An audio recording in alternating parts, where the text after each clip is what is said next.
వారాహి నవరాత్రి పూజను అసలు ఎవరు చేయాలి, ఎవరు చేయకూడదు అంటూ చాలామందికి చాలా సందేహాలు వస్తున్నాయండి. ఆ సందేహాలన్నిటికీ ఈరోజు మీ అందరికీ సమాధానం చెప్పబోతున్నాను. పూజా వీడియో ఎక్కడ స్కిప్ చేయకుండా చివరి వరకు చూడడం వల్ల మీకు వచ్చినటువంటి సందేహానికి సమాధానం ఈరోజు వీడియోలో దొరకవచ్చు. ముందుగా 2025 సంవత్సరంలో వారాహి నవరాత్రులు ఏ తేదీన ప్రారంభమై ఏ తేదీన ముగుస్తున్న విషయం తెలుసుకుందాము. 2025 సంవత్సరంలో జూన్ 26వ తారీఖు గురువారంతో ఆషాఢశుద్ధ పాడ్యమితో మొదలైనటువంటి వారాహి నవరాత్రులు జూలై 4 ఆషాఢశుద్ధ నవమి శుక్రవారంతో 9 రోజుల పూజ అయితే పూర్తవుతుందండి. కానీ సహజంగా శుక్రవారం మంగళవారం వేళ పూజాపీఠన కదపము, అలాగే ఉద్వాసన అమ్మవారికి పలకము. అందుకుగాను మరుసటి రోజు శనివారము అంటే జూలై 5వ తారీఖు శనివారం వేళ ఉద్వాసన పలకాలి. అంటే ఈసారి 2025 సంవత్సరంలో 10 రోజుల పాటు అమ్మను పూజించే భాగ్యం కలిగింది.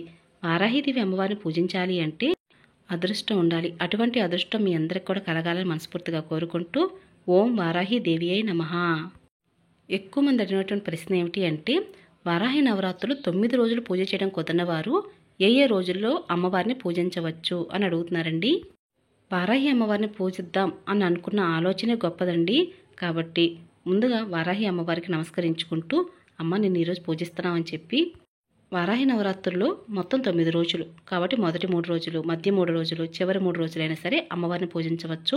లేదా 5 రోజులు, 7 రోజులు, లేదా చివరి 3 రోజులు పూజించవచ్చు.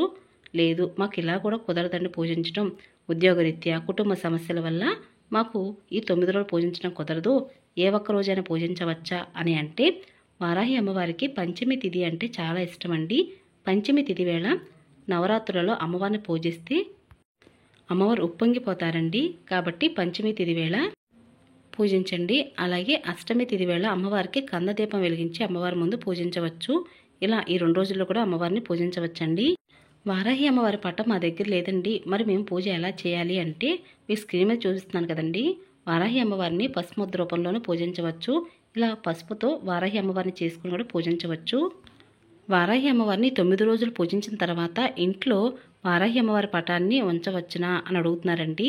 వారాహి అమ్మవారు ఉగ్రహ రూపంలో ఉన్నటువంటి అమ్మవారి పటం అయితే ఇంట్లో పెట్టుకోకూడదండి. శాంతిమూర్తిగా ఉన్నటువంటి వారాహి అమ్మవారి యొక్క పటాన్ని పూజా మందిరంలో పెట్టి పూజ అయితే చేయవచ్చు. లేదండి చిన్న పూజా మందిరం అండి అనుకున్న వారు ఎవరైనా సరే, మీరు ఇప్పుడు పూజ చేశారు, ఉద్వాసన పలికారు కాబట్టి అమ్మవారి శక్తి ఉద్వాసన పలికిన తర్వాత వెళ్ళిపోతుందండి. కాబట్టి అప్పుడు పటమే కాబట్టి మీరు అంటుముట్టు లేకుండా ఉన్న ప్రదేశంలో ఈ పటాన్ని ఉంచి మరలా వచ్చే సంవత్సరం పూజించేటప్పుడు తీసి పూజ అయితే చేయవచ్చు. ప్రెగ్నెంట్ లేడీస్ వారాహి నవరాత్రులను పూజ చేయవచ్చా 9 రోజులను అడుగుతున్నారండి. అంటే 5వ నెల దాటిన తర్వాత సహజంగా ఆ పూజా కార్యక్రమాలు చేయనివ్వరండి. కొంతమంది 7వ నెల వరకు కూడా చేస్తూ ఉంటారు. మీ ఇంటి ఆచారాన్ని బట్టి చేయవచ్చు. ఇక 7 నెలలు నిండిన తర్వాత అయితే అసలు పూజలు అయితే చేయకూడదు. మీ తరపున మీ భర్త గారు చేయవచ్చు. ముందుగానే మనం పూజా విధానాన్ని చెప్పుకున్నట్లుగా అసలు ఈ పూజను ఎవరు చేయవచ్చు, ఎవరు చేయకూడదు అని అంటే, నవరాత్రులు అంటే మనకు సంవత్సరంలో మొత్తం 4 నవరాత్రులు వస్తాయి. ఏ నవరాత్రులకైనా సరే ఒకే నియమాలు ఉంటాయి. అలాగే ఈ వారాహి అమ్మవారి నవరాత్రులను పూజించడానికి కూడా అమ్మను ఎవరైనా పూజించవచ్చండి. అంటే పెళ్ళైన వారు, పెళ్లి కాని వారు, ఆడవారు, మగవారు ఎవరైనా అమ్మవారిని పూజించవచ్చు భక్తి శ్రద్ధలతో. మరి ఎవరు చేయకూడదండి అని అంటే, పీరియడ్ టైంలో ఉన్నవారు, ఏటి సూతకంలో ఉన్నవారు, 2 గర్భిణీలు నవరాత్రులు పూజా వ్రతాన్ని చేయకూడదండి. ఎక్కువ మంది అడిగినట్టు ప్రశ్న ఏమిటి అంటే, పీరియడ్ టైం గురించి అడిగారండి. ఇంట్లో 2 ఆడవాళ్ళు ఉన్నప్పుడు మరి ఒకరు పీరియడ్లో ఉన్నప్పుడు మరొకరు ఈ పూజను చేయవచ్చని అడుగుతున్నారండి. నవరాత్రి పూజను చేయవచ్చని అడుగుతున్నారు. అంటే సహజంగా ఇంట్లో పీరియడ్ టైంలో ఉన్నప్పుడు పూజా కార్యక్రమాలు అవి చేయకూడదండి, అంటుముట్టు ఉంటాయి కాబట్టి. అందులో నవరాత్రులు అంటే మహాశక్తివంతమైనవి కాబట్టి పూజలు అయితే చేయకూడదు. కానీ మాకు పూజా మందిరం సపరేట్గా ఉందండి, మేము అటుగా కూడా పూజా మందిరం వైపు వెళ్ళము, చాలా జాగ్రత్తగా ఉంటాము, అంటుముట్టు లేకుండా జాగ్రత్తగా ఉంటాము అనుకున్న వారు మాత్రమే మీరు నవరాత్రి పూజను కొనసాగించవచ్చు. లేదా ఒకరే ఉన్నారని ఇంట్లో భార్య గారు పీరియడ్ టైంలో ఉన్నప్పుడు వారి తరపు నుంచి భర్త గారి పూజను చేయవచ్చు. అంటే అంటుముట్టు లేకుండా దూరంగా ఉంటూ పూజనైతే కొనసాగించవచ్చు. ఒకవేళ ఏదైనా కారణం చేత ఈ 9 రోజుల్లో కూడా అమ్మవారిని పూజించడం కుదరలేదనుకోండి, మిగతా రోజుల్లో ఎప్పుడెప్పుడు పూజించవచ్చు అంటే, ప్రతి నెలలో కూడా పంచమి తిథి వస్తుంది. పంచమి తిథి వేళ అమ్మవారిని పూజిస్తే చాలా ఇష్టపడతారండి. అలా పంచమి తిథుల్లో అమ్మవారిని పూజించవచ్చు. లేదా 16 శుక్రవారాలు అనుకుంటూ అమ్మను ఆరాధన చేయవచ్చు. 16వ శుక్రవారం అమ్మవారిని పూజించిన తర్వాత 5 ముత్తైదులకు తాంబూలం ఇస్తే మంచిది. ఎక్కువ మంది అడిగినటువంటి ప్రశ్న ఏమిటి అంటే వారాహి నవరాత్రులలో పూజా నియమాల గురించి చెప్పండి అని అడిగారండి. ఏ నవరాత్రి పూజ అయినా సరే నియమాలు ఒకటే ఉంటాయండి. నవరాత్రులు అంటేనే అత్యంత శక్తివంతమైన రోజులు. ఆ రోజుల్లో అమ్మవారిని పూజించడం అంటేనే అత్యంత అద్భుతమైనవండి. కాబట్టి అందరూ కూడా ఈ పూజను చేయడానికి ప్రయత్నించండి.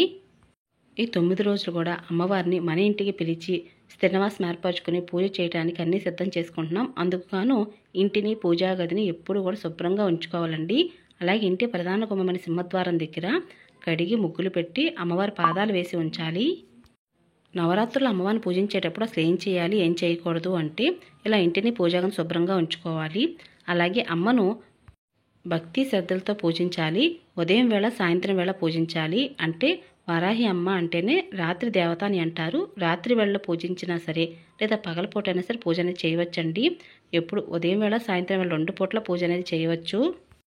మరి ఏం చేయకూడదు అని అంటే ఉదయం వేళ పూజించాలండి. అలాగే విడిచిన వస్త్రాలు ఎక్కడ పడితే అక్కడ పడవేయకూడదు.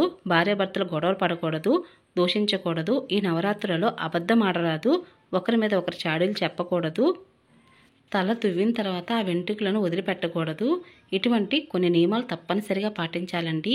అలాగే 9 రోజులు పూజించేవారు బ్రహ్మచర్యం పాటించాలి. నాన్ వెజ్ అది వండకూడదు, తినకూడదండి. ఇంకా పూజలో పెట్టినటువంటి పసుపు వారాహిని ఏం చేయాలండి పూజానంతరం అని కూడా అడుగుతున్నారండి. అంటే పటం లేని వారు వారాహి అమ్మవారిని పసుపుతో చేసుకోమని చెప్పాను కదా. మరి పసుపు వారాహిన తర్వాత ఏం చేయాలంటే నీటిలో నిమజ్జనం చేయాలండి. నిమజ్జనం చేసిన ఆ పసుపుని జాగ్రత్తగా ఉంచుకొని ముఖానికి రాసుకోవచ్చు, తాలిబొట్టు కూడా రాసుకోవచ్చండి. ఇంకా 1 సంవత్సరం వారాహి నవరాత్రి పూజ చేస్తే ప్రతి సంవత్సరం చేయాలని అడుగుతున్నారండి. అటువంటి నియమం అయితే ఏమీ లేదండి. కానీ వారాహి నవరాత్రులలో అమ్మవారిని పూజించడం ఒక అదృష్టంగా భావిస్తూ ఉంటారు. అటువంటి అదృష్టం ప్రతి సంవత్సరం కలగాలని, ఒకసారి మీరు పూజిస్తే ప్రతి సంవత్సరం చేయాలని మీరే తహతహలాడుతూ ఉంటారండి. అమ్మవారి యొక్క అనుగ్రహం అంతలాగా ఉంటుంది మీ మీద.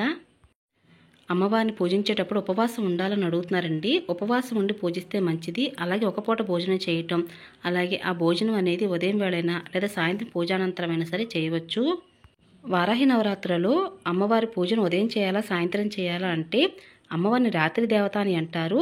రాత్రి వేళ పూజించినప్పటికీ కూడా ఉదయం వేళ కూడా అమ్మవారిని పూజిస్తే మంచిది. కలశం, అఖండ దీపం ఆనవాయితీ ఉన్నవారే పెట్టాలా, మామూలుగా కూడా పెట్టుకోవచ్చా అంటే కలశం అనేది ఆనవాయితీగా వస్తూ పెడుతూ ఉంటారండి. కాబట్టి కలశం ఆనవాయితీ ఉన్నవారు పెట్టుకోండి. అఖండ దీపం అనేది ఎవరైనా పెట్టుకోవచ్చు. అఖండ దీపం ఇంట్లో పెడుతున్నాము అంటే చాలా జాగ్రత్తలు వహించాలండి. మేము జాగ్రత్తగా చూసుకోగలము అనుకున్నప్పుడు, బాధ్యత తీసుకోగలము అనుకున్నప్పుడు అఖండ దీపాన్ని వెలిగించాలి. ఇలా నవరాత్రులు పూజ చేసేటప్పుడు లేదా వ్రతాలు, నోములు చేస్తున్నప్పుడు పసుపు వినాయకుడిని చేసి పూజిస్తాము. మరి ప్రతిరోజు వినాయకుడికి ఉద్వాసం చెప్పాలా అంటే అలాగే 9 రోజులు కూడా వినాయకుడిని అలానే ఉంచాలా. మరి బ్రేక్ అవుతూ ఉంటుంది కదండి పసుపు కాబట్టి, మరి బీట్లిస్తూ ఉంటుంది. మరి ఏం చేయాలి అండి అంటే పసుపు వినాయకుడికి ఇలా 9 రోజులు అలానే ఉంచాలి. నియమం అయితే ఏమీ లేదండి. ప్రతిరోజు ఉద్వాసన పలకాలని ఏమీ లేదు. కొంచెం ఇదవుతుంది మనకి పసుపు అనేది ఇలా పగులుతుంది అనుకున్నప్పుడు 2-3 రోజులకు ఒకసారి తీసి కొత్తగా పసుపు చేసి మళ్ళీ పసుమత్తుగా చేసుకుని వినాయకుని ఆవాహనం చేసి పూజ అయితే చేయవచ్చండి.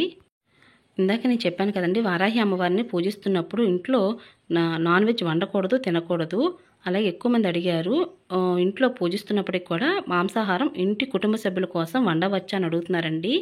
మామూలు రోజులు పూజలు చేస్తున్నప్పుడైతే వండవచ్చండి ఇంట్లో పూజ చేసినప్పటికీ కూడా. ఇప్పుడు నవరాత్రులు చేస్తున్నాం కాబట్టి మాంసాహారం వండకపోవడమే మంచిది. లేదు ఇంకా వండాలి అనుకున్నప్పుడైతే మాత్రం ముందు ప్రయారిటీ కుటుంబానికి ఇవ్వాలండి. కాబట్టి కుటుంబ సభ్యుల సహకారంతోనే నవరాత్రుల పూజను మొదలు పెట్టుకోవాలి. లేదు వండాలి అంటే మాత్రం తప్పనిసరిగా వండవచ్చండి. ఇంకా ఈ 9 రోజుల్లో కూడా అంటే నవరాత్రుల పూజా విధానంలో ప్రతిరోజు కూడా తలస్నానం చేయాలా అంటే మీకు ఓపిక ఉండి మేము చేయగలము అనుకుంటే నవరాత్రులలో ఉదయం వేళ తలస్నానం చేయాలండి. అలాగే మేము చేయలేము అనుకున్నప్పుడు 2-3 రోజులకు ఒకసారి తలస్నానం చేయండి. రాత్రి వేళ తలస్నానం చేయనవసరం లేదండి. మామూలుగా స్నానం చేసి పూజా కార్యక్రమాలు నిర్వహించవచ్చు. వారాహి నవరాత్రుల పూజను భార్యాభర్తలు ఇద్దరు కలిసి ప్రారంభించాలా అంటే అటువంటి నియమం ఏమీ లేదండి. ఇద్దరు ఎవరైనా చేయవచ్చు. ఇద్దరు కలిసి చేస్తే ఇంకా మంచిది. 9 రోజులు నవరాత్రులలో పూజాపీఠను సపరేట్గా పెట్టిన వారు ఏదైనా అవసరం వచ్చి ఊరు వెళ్ళవచ్చునా అని అంటే ఇంట్లో ఎవరైనా పూజ చేసేవారు ఉంటే అంటే మీరు పూజాపీఠను పెట్టారు కదండి, ఎవరైనా పూజ చేసేవాళ్ళు ఉంటే అక్కడ పెట్టి పెద్దవాళ్ళని ఎవరి నుంచి అప్పుడు మీరు ఊరది వెళ్ళవచ్చండి. మరొక ప్రశ్న ఏమిటి అంటే మా హస్బెండ్ పూజ చేస్తున్నారండి, కానీ పూజ కోసం నేను హెల్ప్ చేసినా కూడా నేను కూడా తలస్నానం చేయాలా అంటే అమ్మవారిని పూజించే క్రమంలో తలస్నానం చేసి పూజిస్తేనే మంచిదండి. మీరు హెల్ప్ చేసినా కూడా మీ హస్బెండ్ పూజిస్తున్నప్పటికీ కూడా మీరు తలస్నానం చేసి ఆ హెల్ప్ అనేది చేస్తే మంచిది. నవరాత్రులలో అమ్మవారికి ఏ నైవేద్యాలు పెట్టాలి అంటే అమ్మవారికి ప్రతిరోజు కూడా తప్పనిసరిగా బెల్లంతో చేసిన పానకాన్ని నివేదన చేయాలండి. అలాగే ఇంకా ఏమైనా నైవేద్యాలు కూడా పెట్టవచ్చండి. పులిహోర, పాలతో చేసిన పరమన్నం, పాయసం. వారాహిదేవి అమ్మవారు పంటలకు అధిదేవత అండి. భూమిలో పండినవి ఏవైనా సరే అమ్మవారికి నివేదన చేయవచ్చు.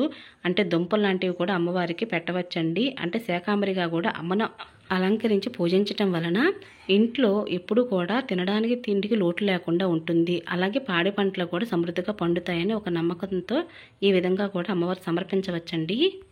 వారాహి నవరాత్రులను కొత్తగా మొదటిసారిగా మొదలు పెట్టేవారు ఈ సంవత్సరం మొదలు పెట్టవచ్చా అంటే మొదలు పెట్టవచ్చండి.